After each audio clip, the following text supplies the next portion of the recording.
as we said, have actually led a team of 15 people, and you took that team to the point where they won 100 Emmys. Over 100. Over 100. It's not a typo, folks. Right. Over 100 Emmys. And you also had 10 straight years of #1 ratings. And you say that most businesses are looking at the wrong end of the creative talent equation. Now, tell me what that means. Well, I think they are. I produced a comedy television show in Seattle for 15 years. Actually, it was syndicated nationally several times as well on Comedy Central and some other places. And so I've got 15 years of leading a highly creative team to some pretty extraordinary results. And when you said 10 straight years of #1 ratings, that's without a break. I mean, that's every single week for 10 straight years. Even when we were running reruns, still #1 in the ratings. So I've done a lot of research into what does it take to really lead a creative team, because everybody knows that, especially in this competitive environment, creativity and innovation are really the currencies that we need. You know, we don't know what's going to be coming around the corner because things change so fast. The only thing we know is that innovation and creativity are the tools that are going to keep you ahead of the curve. So here's where most companies and organizations get it wrong, I think. Most organizations spend lots of capital, lots of money, lots of time, lots of energy trying to find the most creative people they can and bring them into the fold, trying to recruit creative people. But then once they get them in, they don't really know what to do with them. And that's the problem. They don't know how to lead them. See, leading a creative team, as I found out, is different than leading other people. And frankly, that's a bit of a misnomer because everybody's creative, and part of good leadership is being able to find the creativity in the people you already have, because it's there. I promise you, it's there. But it's that ability to lead to lead the team. So I think organizations should spend at least as much effort on training their leaders that already exist in the corporation of how to lead creative people as they do trying to find the creative people in the first place. What are the 3 steps businesses have to do in order to take full advantage of their creative talent? Well, I like the way you put that, taking full advantage, because creative talent is kind of like, you know how almost everybody in the world now has a copy of Microsoft Word on their computer? And we use like, what, maybe 7% of it? I mean, there are things that program will do that most of us never touch. Well, creative teams are the same way. You know, organizations build these great creative teams, and then because they don't know what to do with them, they wonder why they're still getting the same results. Well, because they're not really getting the full potential out of that team. Again, it goes back to not knowing how to lead them. So there are basically 3 things that it takes to really lead a creative team. The first one is that you've got to become a producer. Not a boss, a producer.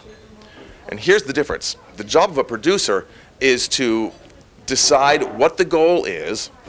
In my case, when I was producing my TV show, here's what the show is going to be. It's going to be a half-hour sketch comedy show, and we're going to format it this way. And then I would tell my writers, okay, make that happen, and then let them go. I use the analogy of a bowling alley. It's like you figure out what the target is. There's the pins there. And you take the ball, which is your creative team, and you set it in motion towards the pins. And then get out of the way. Don't be the boss. Be a producer. Get out of the way and watch the ball. Now, if it starts veering towards one gutter or the other, give it a little tap here and there. That's the job of the producer. Give it a little tap if you see it going off course. But that's really what it takes. So the first step is become a producer. Stop being the boss. Be a producer. Second step is build a playground. And I get a lot of pushback on this because people think, oh, we've got to get beanbag chairs and, you know, ping pong tables in the office. No, I don't mean that. I just mean that creative people need the tools and a context in which they can be creative. You know, it's really tough to be creative when you're inside a cubicle. It's so funny, you know, businesses put people in a cubicle and then say, think outside the box.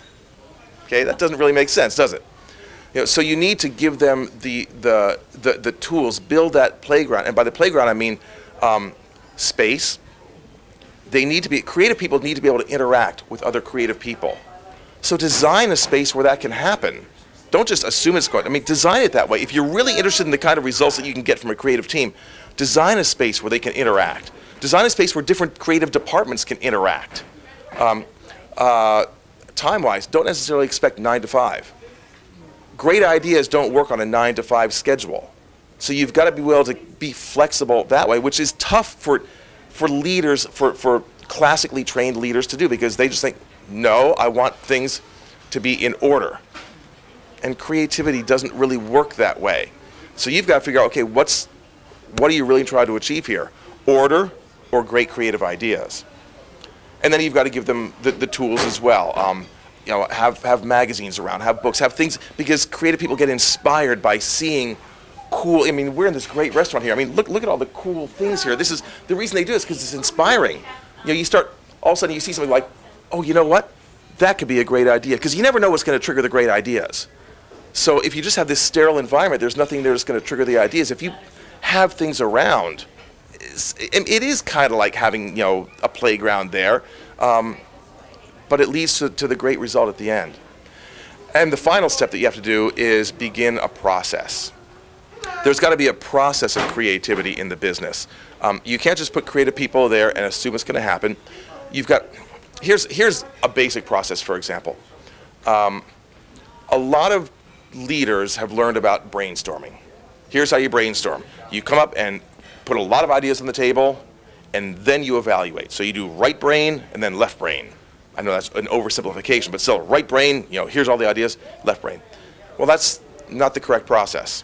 They're missing a step. It's got to be left brain, left brain. Because you can't just put people there and say, get creative ideas. You have to tell them what the focus is. For example, I could tell my writers, I need monologue jokes. Well, we were based in Seattle, so we have the Seattle Seahawks. I need monologue jokes on the Seattle Seahawks losing streak. So here's what they know. They're not going to write a sketch. I said I want monologue jokes. They're not going to write. They're not going to write about, you know, Microsoft or the housing market. No, they're going to write about the Seahawks losing streak.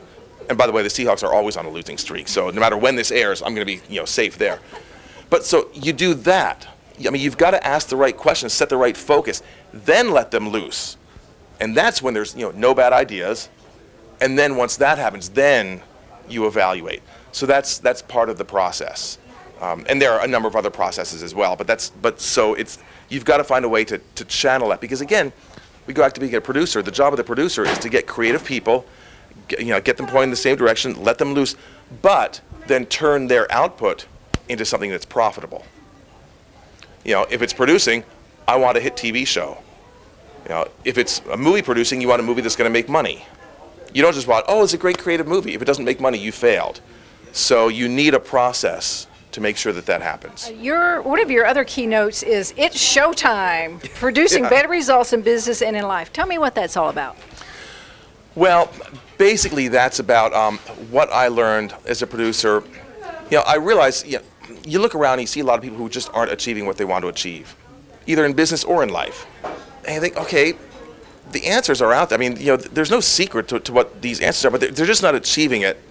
And it occurred to me as I look back on my life as a TV producer that what I did as a producer is exactly what people, I think, should be doing in their own lives and with their own goals, whether it's a business goal or a personal goal. And that's also a three-step process. The first thing a producer does is figures out, what's the show? You know, if you're going to be producing something, is it a half-hour comedy? Is it an hour documentary? Is it a drama? I mean, what's the show? What's the goal? What's the result you're looking for?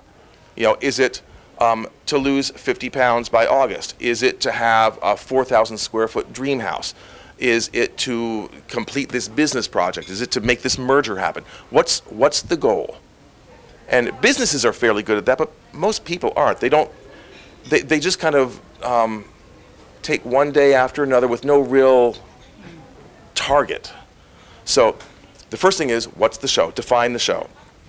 Second step a producer has to do is pick the cast. You've got to cast the show. Now, most people don't do this at all. You know, you've probably heard it said that you become the average of the 5 people you hang out with the most, and which is pretty true, and most people leave that completely to chance. The 5 people you hang out with the most are the people who happen to have moved in next door, or somebody that you happen to have gone to school with, or something. But we don't think about, okay, if I'm going to be the average of the 5 people that I hang out with the most, I want to pick those 5 people carefully. You know, think of any kind of a fictional TV show, comedy or drama, that you like. Let's say something, let's go back and say Seinfeld, because everybody knows Seinfeld. Okay, there were 4 main characters there. Now, do you think they just went down to Walmart and picked the first 4 people? No, they cast them very, very carefully. So in your own life, you've got to figure out, who do I need in my life? I'll tell you a few types of people you should look for. One, you want a smart person who disagrees with you. That's a great person to have in your life. You want somebody you can bounce ideas off of. I mean, so there are certain people that you should cast your life. Or if you're in business, cast your business as well. I mean, make good hiring decisions. Okay, so we've covered the first two. What's the show? Who's the cast? Well, so you have a great idea for a show, and you have a great cast, and you put them in a room, nothing's going to happen. They've got no script. You need a script. You need a game plan. You need a plan for how you're going to achieve that goal, the goal being the show. The actors have to have something to say. So if you've got a goal of learning the piano, okay, great, that's the show. I want to be able to play great piano. Okay, the script is by when? Okay, so what do I need to do tomorrow? You know, I need to pick up the phone and look for a piano teacher, or I have to buy a piano. What do I do next week? What do I do here? You've got your script. A TV script is broken down into acts and then scenes. So you take your goal and you break it down. You don't just say, I want a pilot's license. Well, that's, you say, no, I'm going to schedule my first lesson. I'm going to do this. So basically, that's what I learned from producing a TV show, and I just realized that, that really applies to life as well. Tell us a little bit about your coaching business, Bill. My coaching business, I primarily coach other professional speakers, or people who want to speak more effectively. They don't have to be professional speakers. And I focus on a lot of things. I work with them on humor. I work with them on story development. My real focus is on structure, because I think everything comes from structure. You need to know what it is that you want to say, what it is that you want the audience to remember. I call it the month aftermath, because after you're done speaking, I mean, literally 90 minutes after you're done speaking, they've forgotten about 80% of what you said. A week later, they've forgotten virtually everything. Ultimately, they're only going to remember one thing that you say. And my challenge to my clients is, okay, who gets to choose what that one thing is, you or them? I say it should be you. So you've got to design your speech around, okay, here's the one thing. Okay, now to your speech to really support that one thing. What are the examples you use? So that's kind of my approach for that. And I also want people to use what I call their greatest hits. What is it that you can do really, really well, and bring those together? So. And what is the biggest business lesson you think you've learned in the past year? Boy, in the past year, that the world, I've relearned this, and I keep trying to relearn it. The world rewards action and consistency. I guess I should just say the world rewards consistent action. That's great. Bill, thank you so much for being with us tonight. Thank you. Appreciate it. Thank you for visiting the NSA Georgia website. Stay tuned, because we'll be bringing you more exciting speakers like Bill Stainton.